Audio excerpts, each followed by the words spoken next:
Juzi Mama Dorcas alikuwa hapa uwanjani hii ya deputy president.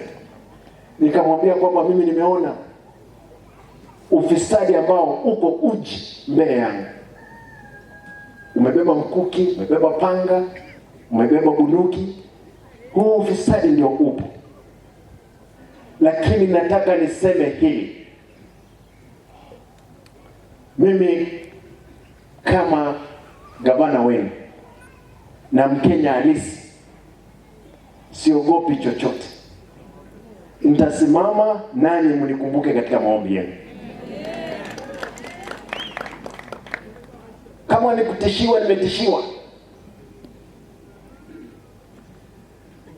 Mimi naomba tafadhali simniache pia na mimi nifike hata miaka ya mzee Nemwe.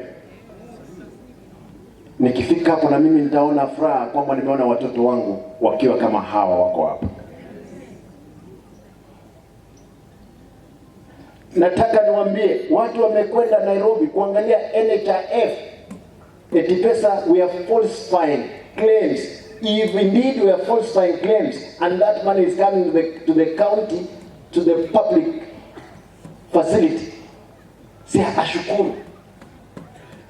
Wameamua, niposa nimesema sijui ni nini, damu mbaya tu. Wameamua kwamba wameita madaktari sasa. Wameona kwamba hospitali imekuwa hai, imeamuka.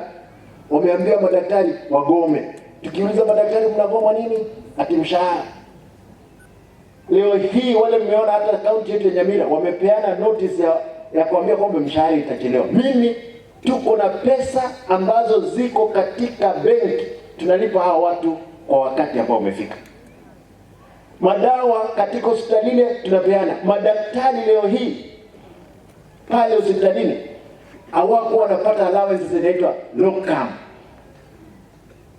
Madaktari wako hospitalini, lakini kwa sababu ya chuki